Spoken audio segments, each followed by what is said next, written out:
Right now, US government debt to GDP is around 120%. And if you look back at the last 200 years, virtually all countries with 120% debt to GDP defaulted. And so that tells us it's very, very hard to get out of this situation without a crisis once the government debt level gets this high. And so the outlook is very grim for treasury bonds, but I think the outlook is very good for gold. Brian Hirschmann, managing partner of Hirschmann Capital. It is so wonderful to welcome you back to the show and great to see you again, Brian. It's been way too long. Really appreciate you taking the time to join me today. Thank you. It's great to be back here. It's been a long time, 18 months since our last conversation, and we were talking about gold at the time, and I believe the price has more than doubled since then. So I'm just thrilled to have you back on, and so much has happened in the world in the last 18 months. So Brian, we have to start where we always start with our guest, and that is with that big picture, macro view, the framework in which you were looking at the world, how you are thinking about the economy, markets, what's on your radar, what are you paying attention to these days, what's your outlook? And as you know, Brian, on this show, you can take all the time you need to set the table when it comes to that big picture macro view. Sure. And before we talk about what I think we should look at what Warren Buffett, the world's greatest investor, is doing. And right now, his cash allocation is near an all-time high. At the same time, other investors' cash allocation is near an all-time low. So it seems like Buffett is following his own advice by being fearful when others are greedy. And I think we should probably do the same. Now, the last time I was on the show, I said it was the most dangerous time in U.S. financial history because it was the first time that any major economy had three large bubbles all at the same time. And since then, the situation has gotten even more dangerous since all three of those bubbles have gotten even bigger. And I continue to think that all three of those bubbles are likely to burst at the same time, and that could be soon, and it could be very sudden. But that should be positive for gold and extremely positive for certain gold mining equities, such as the ones that my fund invests in. Now, the first of the three bubbles is the US equity bubble, and nearly all reliable metrics, all reliable valuation ratios indicate that this is the most overvalued US market ever. Price to sales, price to replacement cost, price to gross value added, price to GDP, price to cyclically adjusted earnings, they all indicate that the US stock market needs to fall more than 50% just to get back to a normal valuation.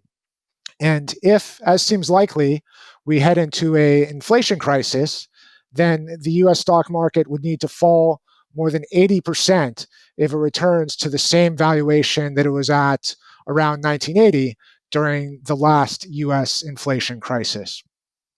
The second bubble is the US housing bubble. And right now, price to rent and price to income and home affordability ratios are now at or near their worst levels ever. And they're even worse than they were during the 2000s housing bubble, which nearly caused a depression. In Los Angeles, for example, where I'm from, somebody with a median income needs to spend 90% of their income on housing to be able to afford the median priced home. And at the same time, nationally, home listings and days on market are increasing. So it seems like the bubble may be getting closer to bursting. And the third bubble is in bonds. Right now in the US, long-term interest rates are still relatively low. They've increased some, but they're still relatively low, even though US government debt is at levels that have nearly always led to default. And the consensus is that none of these bubbles matter because the government will bail out the economy and markets like it always has in the past. But that couldn't be more wrong. If the government could always bail out the economy, it would have been discovered 2,000 years ago, not just now, not just in recent years. Instead, I think this era of bailouts is over because for the last 40 years, every time there's been a downturn, there's been lots of government stimulus, and all that stimulus has now pushed the US government's finances to the breaking point. So during the next recession, instead of a bailout, I think we're very likely to get a government debt crisis with very high interest rates and sustained high inflation. The problem is the US has this toxic combination of high budget deficits, high government debt to GDP, elevated inflation, and high borrowing from foreigners. And this is, in the high deficits and high debt to GDP are a problem because it means our government debt is growing faster than the US government's capacity to pay. And the high inflation is an issue because it means the government has already started to default through inflation. And high borrowing from foreigners is a problem because foreign borrowers tend to be more fickle and they're tougher to control with regulations. And there's lots of studies that show that countries with lots of foreign borrowers tend to have more crises and tend to have crises sooner. In fact, since 1914, there's been 21 instances of other countries with this same combination of four toxic factors. And all 21 of those countries defaulted relatively quickly, and their median average annual inflation over the subsequent 4 years was 18% per year.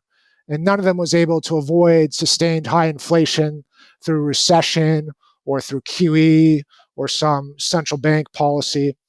Because the problem is, if a government is defaulting through inflation, then bailouts and QE and rate cuts only cause more inflation. Because if investors are already worried about a government having excessive debt, and then it says it's going to bail out banks and bail out companies and therefore take on more liabilities, then investors will only be more worried about the government's debt and more worried about inflation in the future as the government defaults through inflation. So instead of a bailout, we're likely to get a doom loop where the government debt crisis causes a private sector recession, which in turn, or a private sector crisis, which in turn worsens the government debt problems. And that's similar to what happened in Greece in 2010, or similar to what's happened in Argentina in recent years. And it's important to remember that these problems are global. 7 of the world's 10 largest real estate markets are very overvalued, if not bubbles. And higher bond yields could crash those real estate markets, just as the US real estate market bubble popped in response to higher interest rates in 2006. And the bond bubble is also global because government debt to GDP is near an all-time high, and debt in many countries is at or near levels that have always led to default. Japan, Italy, France, UK, and Brazil are examples of countries with very high or dangerous debt levels. And so a crisis in one country could easily spread across the world. And sure enough, since 2020, rates have been rising across the world. So that may be a sign that we're in the early innings of the inevitable global government debt crisis. And so I think in sum, the next crisis should be the worst of our lifetimes, but that should be an incredible opportunity for investors in select gold mining equities. Mm-hmm. Okay, let me ask you this, Brian. The most dangerous time in our investing lifetimes, are we just past the point of no return then? Because you've been talking about this for a while. Yeah, that's a good question. I think, can we fix this situation? And I think history tells us that we can't fix it. The core problem is the US government has too much debt. And if the government has too much debt, then it's going to lose its ability to prop up the bubbles in equities. And so in order to avoid this crisis, we would need to fix our government debt problem. But the problem is that when markets are relatively calm, like they are now, politicians are very reluctant to make the short-term sacrifices to improve the government's long-term solvency, because they're always very worried about their election in 2 years or their election in 4 years. And it takes a long time to see the benefits of painful austerity, of budget cuts and stuff like that. And so that's why politicians in the US in recent years have done basically nothing to improve the deficit. And then the problem is, once the crisis starts, then it's too late to implement austerity, to start raising taxes, and to cut spending, because the higher borrowing costs from the crisis, that overwhelms the benefit of tax increases and spending cuts. And that's why the European pigs, Portugal, Italy, Ireland, Greece, and Spain, they weren't able to they weren't able to get themselves out of the debt crisis in around 2011 that was going on in Europe, they had to get bailed out by other countries in Europe and by the ECB. And even if a government starts implementing austerity before the crisis starts, it oftentimes fails to improve the situation because it reduces GDP growth, which then increases the government budget deficit. And we saw how little countries improved their government debt to GDP in Europe and the US between the time of the global financial crisis and the time of the pandemic, even though a lot of them were implementing austerity, budget cuts, tax increases, and so on. And I think the quick way to summarize it is right now, US government debt to GDP is around 120%. And if you look back at the last 200 years, virtually all countries with 120% debt to GDP defaulted.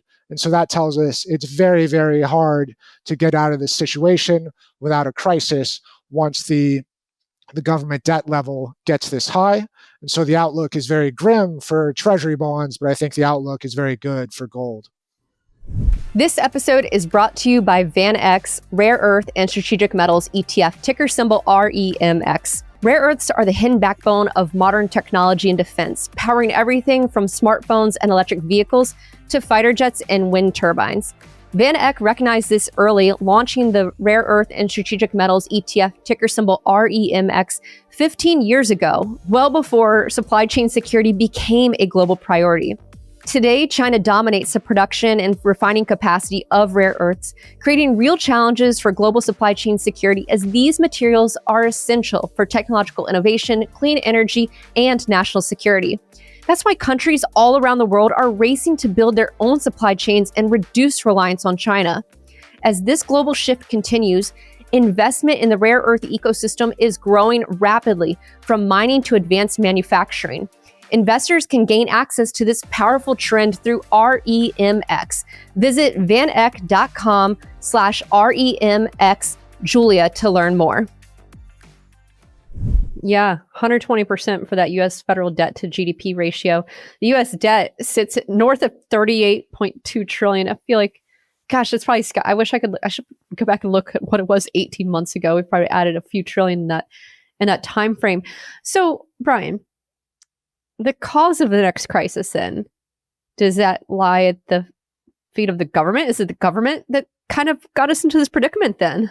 Yeah, that's an interesting question. Who's responsible? I think ultimately investors are responsible since they allowed the government to get away with this borrowing. But I think really if we want to say what's the cause, because right now the Fed, maybe they could hike interest rates, and that would pop the bubbles in equities and real estate eventually.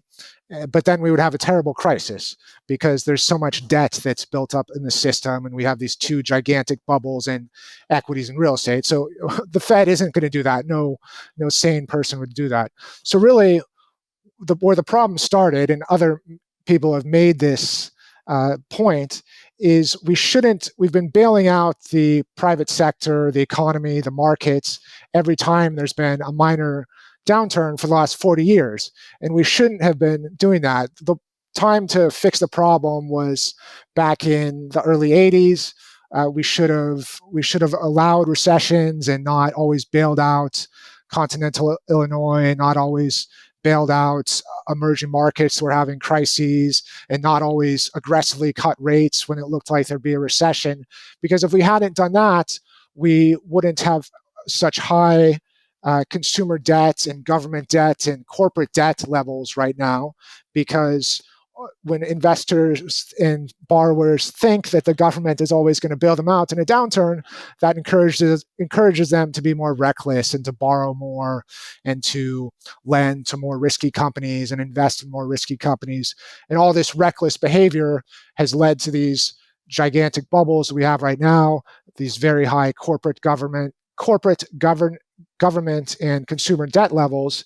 And now this leaves us in a situation that we can't get out of without a really bad crisis. So I think both investors and consumers, or both investors and the government, are responsible to a certain extent. And what's going to trigger it? Well, the thing is, anything can, when the market is this overvalued, when there's this much debt in the system, anything can trigger the crisis. For example, in 1929, before the stock market crash, in 2000, before this dot-com bubble crash, in 1987, before that stock market crash, there wasn't really a big event. I think anytime you have really overvalued markets and too much debt in the system, anything that causes a bit of selling can feed on itself. There's so much margin debt out there right now. And so we don't need to predict exactly what's going to be the trigger. Any little thing can be the trigger when things are this overvalued. A good analogy is that an overvalued market, it's like a ruler, vertical ruler balanced on somebody's hand. Any little gust of air can knock it over and cause the crash. Well, we should also talk about gold. That is an area you favor. Gold has been on an absolute tear this year. I know, again, I would mention in the 18 months since you and I last spoke, it's doubled in price. It's sitting above 4,000 and some change today as we are recording on Monday, November 17th, just after 1 p.m. Eastern. So I guess question for you, because when I look at gold's performance compared to, the performance of equities even, has gold been behaving as it should, as expected? What has kind of been more of your take on gold's performance, and does it make sense that it's done so well while equities have also done well? Yeah, I think since I was last on the show, as we mentioned, gold prices have doubled. So hopefully somebody listened when I recommended them last time. But I will say this, Brian, this channel loves gold, so I feel like you have some gold holders out there. Nice, yeah. So I'm sure somebody listened. But even despite the fact that gold prices have doubled since we last spoke, global investors' portfolio allocations to gold are still far less than they were at their peak during the last inflation crisis around 1980. And when investors increase their portfolio allocations to gold, assuming the prices of other assets stay the same, then that means the price of gold also has to increase, because the supply of gold is essentially fixed in the short term. There's a little bit that's produced for mines each year, but that's very small. And as we talked about last time, gold does very well if concern about inflation and defaults increase, because it's the one asset that's nobody's liability. And it also doesn't depend on fixed coupon payments far in the future the way bonds do. And so if we get this stagflation scenario that decimates bonds and equities and real estate, then investors should rush to gold. And that, of course, will cause their portfolio allocations to gold to increase also. And at the same time, that'll cause gold prices to increase. And so if investors were to take their allocation back to where it was in 1980 at its peak, then the gold price would actually more than double from here. But I think there's many reasons to think that the next crisis, and we talked about this a little bit last time, the next crisis should be far worse than the recession around 1980, because consumer debt, corporate debt, government debt are much higher now, and we have much bigger asset bubbles now than we did then. But if we don't have a crisis, then based on the last 55 years of history since the gold standard ended around 1971, gold actually looks expensive because investors' portfolio allocations are above their historical average. But I think a crisis is almost certain, and that's why I expect gold prices to go much higher over the next few years.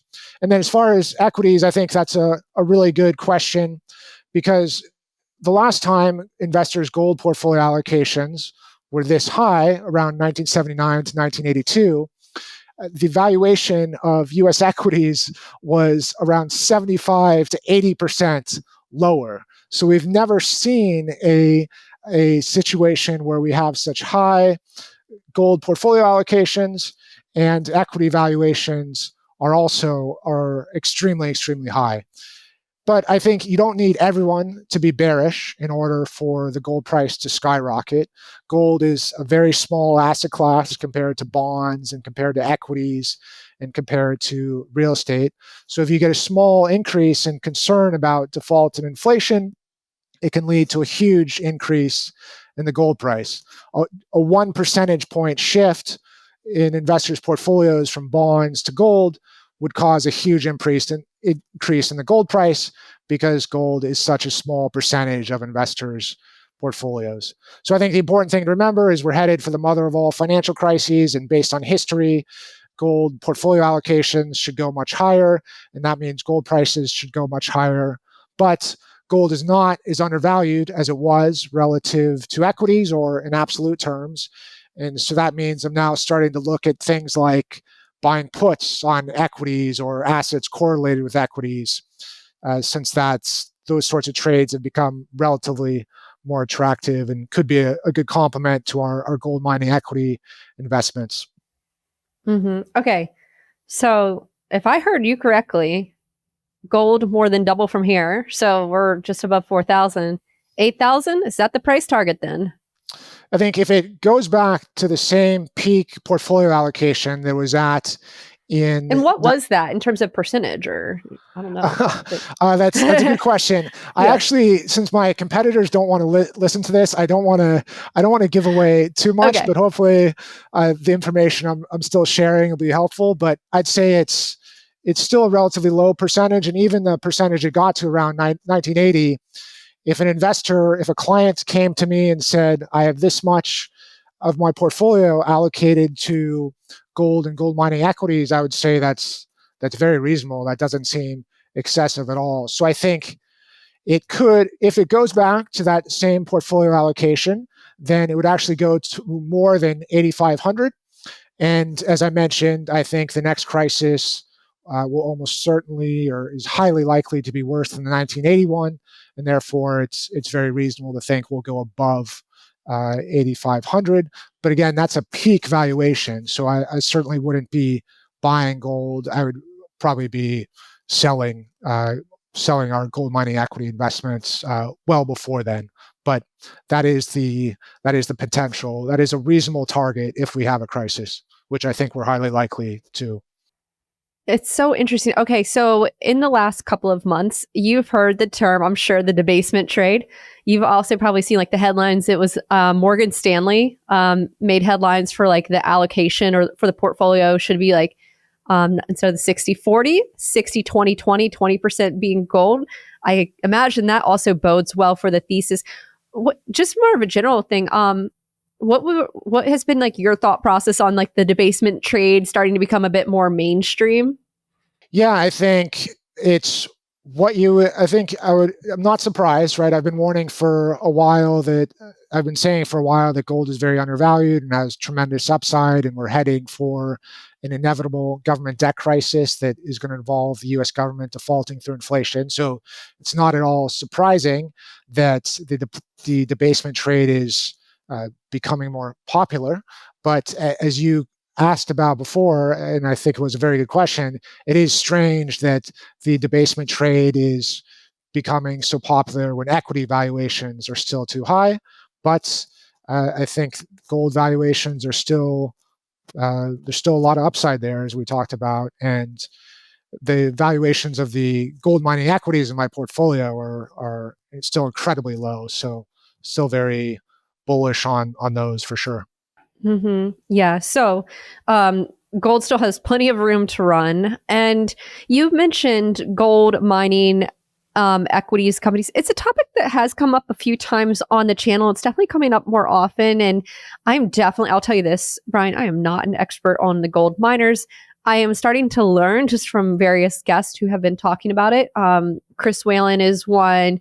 Axel Merck is another who've talked about it. But I guess the question is, gold or gold mining companies? Like, what should folks invest in? Yeah, as we were just talking about, I think if we have the crisis, gold should more than double. But because its portfolio allocations are already high compared to the last 55 years, gold may not appreciate much before the crisis happens. But gold miners, select gold miners, look much better, I think. And essentially, there's three categories of gold mining equities. You have producers, developers, and explorers. And producers are the companies that are already mining gold, already producing cash flow, and they seem undervalued, but not dramatically undervalued. And then that leaves us with the explorers and developers, and those are the categories that you've cleverly called venture capital with hard hats. And I stole that from someone else, but yeah, thanks. I like it. Very, very catchy. And within that venture capital with hard hats category, explorers, that's the earlier stage venture capital, because these companies oftentimes don't yet have a gold deposit.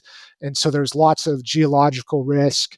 And many of these companies actually fail to discover a profitable deposit. And so I prefer not to invest there because there's more geological risk. I prefer investing in developers, which would be more late stage venture capital. And those are companies that are not yet producing gold, but plan to do so by building a mine. And they already have a deposit that they expect to be very profitable. And when gold rises, developers tend to appreciate much more than gold and producers. And that's analogous to how Silicon Valley venture capital funds tend to go up more than the S&P 500 during an equity bull market. And in fact, during the last big gold bull market from 1979 to 1980, developers and explorers went up around 2,300%, which was far more than the increase of gold, around 160%, or the increase in producers, around 290%. But despite that, over the last several years, we've had rising gold prices, but Toronto Stock Exchange developers, they've actually underperformed producers, and up until this year had underperformed the gold price, which is the opposite of what you would expect when the gold price is going up. And as a result, our portfolio of gold mine developers, they're trading at only around 20% of their intrinsic value, 20% of the present value of their future cash flows. And there's many times in the past where we've bought developers when they were trading at a discount to intrinsic value and then sold them later as they got closer to intrinsic value. And so that means even if the gold price doesn't increase, I think our fund could increase more than 300%. And so I think our gold mining equities clearly offer better value than the gold price and the gold mining index, and they could do very well even if there's not a crisis. Whereas with gold, I think to get a big upside from here, you need a crisis to happen. Okay, and you were talking earlier about like the mother of all crises to happen. You need that to happen for gold to have that big upside. But I guess my question for you from an investor perspective on gold, is that kind of looking at it as more like an insurance policy or just wealth preservation? Like what is the framework that you think about from owning it? Is it just, like more of an insurance policy for that mother of all crises? Yeah. No, I think that's a good way to think about it. Why does it make sense for investors to own gold? It's negatively correlated with equities and bonds, or certainly not perfectly correlated. And as a result, when those asset classes get crushed during an inflation crisis, then gold should do well, and it reduces the volatility of people's portfolios. And yes, as you said, it very much acts like insurance in those situations, but sometimes insurance is a good value when the gold price is low, when portfolio allocations are low, and sometimes insurance can be too expensive. Do you think it's expensive now? Yeah, like at 4,000? I think it's definitely more expensive than it was 18 months ago. I think it's clear our gold mining equities are not expensive, are still a good value. I personally don't own any gold. My fund doesn't own gold because it's clear it's much better. It's a much better risk return to own it to get exposure to it through gold mining equities. I would say if you think there's going to be a crisis, it's still got a lot of upside. Should double when the crisis happens. But if you think there's not going to be a crisis, then it looks expensive. But look, it's it's trading above, portfolio allocations are above their average for the last 55 years. So it's unquestionably more expensive than when I last recommended it on the show 18 months ago, and more expensive than most of the vast majority of time since 1971. But this is the probability of a severe government debt crisis has never been higher, and I think is extremely high. So I think investors should definitely have some exposure to gold right now. Mm-hmm. Yeah, makes sense. Okay, there have been a lot of narratives around like gold's rise this year, from like foreign central bank buying and whatnot. What have been the narratives that you think have been complete misconceptions for gold's rise? Yeah, I talked about a few of those in my letter that I wrote a few months ago. I think it's funny because gold is one of the oldest asset classes, but I feel like it's one of the also probably the most misunderstood asset class, or one of the most misunderstood asset classes. And I always hear these strange explanations for what's driving the gold price that don't make a lot of sense. I think one thing I had heard that I talked about in my letter is that tariffs were driving the gold price, and I walked through some of the data, and the letters available on my website showing that explanation makes very little sense. Another thing that I had heard was that the Chinese central bank was driving the increase in the gold price, and I also went through that data in my letter and showed that the buying there was too small to explain the increase in the gold price. Another common thing you hear is that the gold ETF is driving the gold price increase, and that also in the gold ETF is also too small to explain the gold price doubling over the last 18 months. So I think what's been going on, I think when I was last on the show, gold was very undervalued. Investors had a portfolio allocation that was around the average of the last 55 years, even though the probability of a debt crisis was extremely high. And so it made sense for them to increase their portfolio allocations. And then we had some events over the last 18 months, and I think a lot of those may have been kind of like the snowflakes that triggered the avalanche, because gold was so undervalued that it was inevitably going to rise, and so any small little thing could be the trigger. So we had U.S. dollar weakness, we had inflation persistence, we had a worsening fiscal outlook across the world with higher 30-year yields in the U.S., the U.K., Germany, and Japan. We had concern about the safety of sovereign debt due to discussions about confiscating Russian reserves, and we had concern about the credibility of the U.S. due to tariffs and Trump's meddling with the Fed. And I think all these factors encouraged institutional investors to increase their allocation to gold, and that's what's led to the increase in the gold price. But I think the key message is it's hard to predict exactly what's going to, or almost impossible to predict what's exactly is going to move the gold price in the short term. But I think inevitably we're going to have a crisis, and the gold price should surge in that situation. And so it's better to get exposure to the sector now rather than trying to time the perfect entry point. You know, another area I want to go with, or I want to explore with you, Bitcoin, because Bitcoin has often been touted as like a fiat replacement. As we are recording, Bitcoin fell below 95,000 this morning. It is at 92,464 as we're recording at this moment. Your thoughts on Bitcoin? Yeah, I think Charlie Munger called Bitcoin dementia, and Warren Buffett called Bitcoin rat poison squared. And yep. Charlie Munger also said that Bitcoin was like a venereal disease.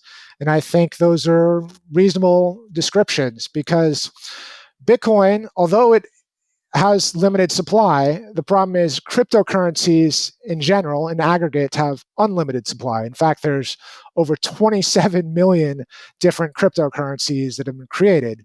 And these cryptocurrencies, they all compete with each other, and so they're therefore somewhat interchangeable.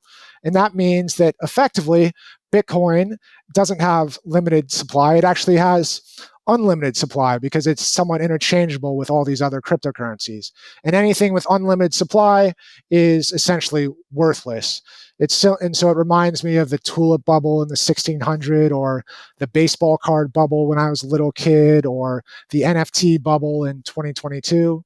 Buffett said that if someone offered him all the Bitcoin in the world for $25, he wouldn't buy it. And I think that's correct. Bitcoin is probably almost worthless in the long run. And gold is very different because there aren't new types of gold that are being created. So gold is actually truly scarce, unlike Bitcoin. The Bitcoin proponents, the Bitcoin bros, like to claim that it has this network effect that's going to protect it from competition, but its market share of cryptocurrencies has actually fallen from around 100% 12 years ago to less than 60% today. And so that's very different from something like the Google search engine that actually did have a network effect, that actually did have competitive advantages, and therefore maintained its market share because it actually was inconvenient to switch to a competitor's product. Whereas with cryptocurrencies, it's super easy to switch to a stable coin or switch to another cryptocurrency. The cost of switching is almost zero. And a lot of these other cryptocurrencies, they have major advantages over Bitcoin because they have faster transactions or cheaper transactions, or they have more features such as smart contracts, or they have more developers. And they're coming up with new features that give themselves advantages over Bitcoin all the time. And if we wanted to, we could even copy the Bitcoin code and make a few improvements and then launch a better version of Bitcoin next week. And so something that's so easily duplicated doesn't have a long-term competitive advantage. If we could create a duplicate of gold out of thin air, then gold wouldn't be worth anything. But of course, that's not the case. Gold has these durable competitive advantages over other elements. For example, platinum has a much higher melting point, and platinum is much less malleable. And so that's why gold has maintained its market share of precious metals over the last 6,000 years. And the Bitcoin proponents like to criticize gold and say that it's inferior because physical gold is difficult to store and transfer, but you can trade gold electronically using ETFs or futures or even using the blockchain. And I think if something is digital only, that's actually a disadvantage because that means you can easily create duplicates and you can easily create clones. So I wouldn't be surprised if Bitcoin loses more than 95% of its value over the next few years as it crashes with the US equity bubble. And when I mentioned earlier that we're considering buying put options on assets that are correlated with equities, Bitcoin puts would definitely be under consideration, but we'll have to study the taxation and liquidity and option pricing and stuff like that. Yeah, explain to me like the wanting to buy some puts. When would you do that, or like what are you waiting for, or like what? Just if you can, elaborate a bit more there. Yeah, I think the timing is impossible to tell. So I think it's always very difficult to tell when bubbles are going to burst. It's true with U.S. equities when we were talking about before, and it's even more true with something like Bitcoin that has zero fundamental value and is trading just on emotion and fear of missing out and stuff like that. So I think whether the exact option, whether we would buy a put option 1 month out or farther out, it depends on the pricing. But if we decided to do that, I think the decision would be based more on liquidity and the price of the options, and it wouldn't be based on any firm view on exactly when Bitcoin is going to crash. I do want to ask you about the Fed because just last week, the markets didn't like this. The stock market didn't like this, but it's pretty much a toss-up as to whether or not the Fed will cut in December. So more of my question for you is, how are you thinking about the Fed, and does the Fed's like rate policy really matter? Does it matter? Yeah, I think similar to Buffett, I don't try to predict what the Fed is going to do in the short term. I'm just looking for undervalued investments and holding them for the long term.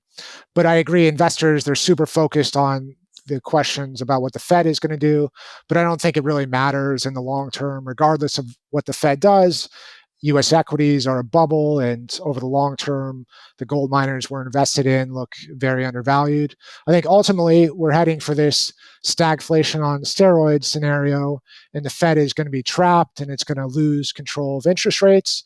It's similar to what we talked about last time with fiscal dominance, where once the debt crisis starts, if the Fed tries to cut interest rates, inflation is going to go higher. If the Fed hikes interest rates, then that's going to raise borrowing costs for the government and make the debt crisis even worse, and also increase inflation.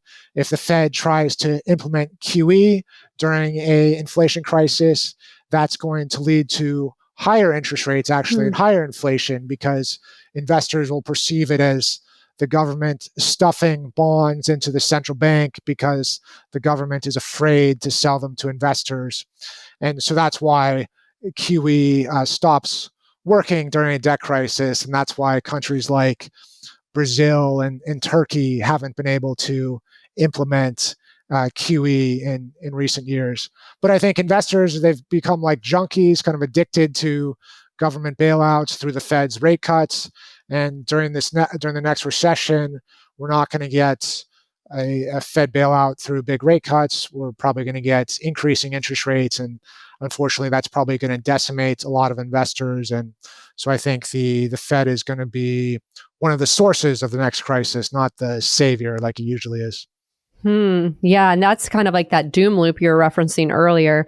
I know we only have a little bit of time left. I heard that David Swensen was an advisor of yours while you were at Yale, and of course, the late David Swensen, he was the CIO of the Yale Endowment Fund. I was wondering if you might be able to share like some lessons or anything that you learned from him. Yeah, that's a great question. David Swensen was perhaps the greatest endowment manager ever, one of the best institutional investors ever. And there's so many things I can say in response to that. He had such a big influence on my investment philosophy. One thing, the first thing he taught us I took his course and he was my senior essay advisor. And one of the first things he taught us was nobody can predict the market in the short term. Nobody can predict exactly when recessions are going to happen. So it's much better to take a long-term horizon, long-term perspective. He was also very critical of funds that are paid just based on assets under management, and and therefore focus just on marketing and trying to keep their current clients rather than to earn high returns for their clients. And so with my fund, I've tried to set things up differently. We don't charge a management fee, only a performance fee above a 6% hurdle rate. So I only do well if the client earns a high return. I only do well if the client does well. And Swensen was shifted the Yale Endowment's portfolio to more hedge fund style investments because the incentive alignment was much better there. Swensen is also famous for shifting the Yale to private equity and to venture capital and to hedge funds because the returns there seemed better than they were in mutual funds due to better incentive alignment and less competitive markets and less liquid markets where there was more opportunities. But I think he would probably agree that the outlook now for venture capital and for private equity is not good, because those asset classes are, although they've done very well over the last 40 years, they're they're generally leveraged companies, oftentimes lower quality companies that are riskier. They have a lot of exposure to the US stock market. They're dependent on the markets for financing and for selling assets. They're very illiquid asset classes. And so if the US stock market falls more than 70%, I would expect those asset classes to fall even more than 70%. So it's not surprising that we've seen endowments like Yale and Harvard reducing their exposure to private assets. But yeah, I think those are some good points. Mm-hmm. Before I let you go, Brian, what is something that is keeping you up at night these days, that's been on your mind, that risk for you? And then to counter that, what is something that's making you optimistic or hopeful?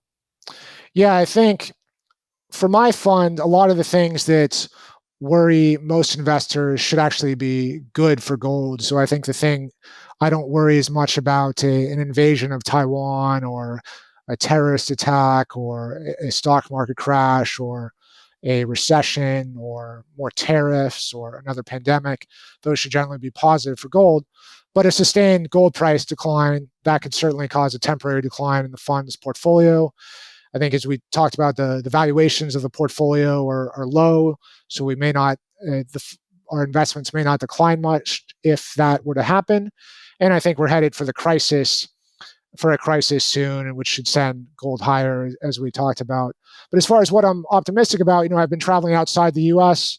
some this year, and there's still so many people that say it's their dream to live and work in the U.S. And so I've been talking about a lot of challenges that the U.S. faces now, but I still think it's a better economic and political system than in many other places. And so when stock market valuations improve, when currency valuations improve, when real estate valuations improve, I think the U.S. should be a very good opportunity. And where can folks find you, learn more about the work that you're doing at Hirschmann Capital, and any parting thoughts for this audience? The floor is all yours. Yeah, sure. So thanks again for having me. I manage a fund that, even though it's been called the world's most bearish hedge fund, we've outperformed the S&P 500 over the last 11 years. Very tax efficient, and as I mentioned, very good incentive alignment.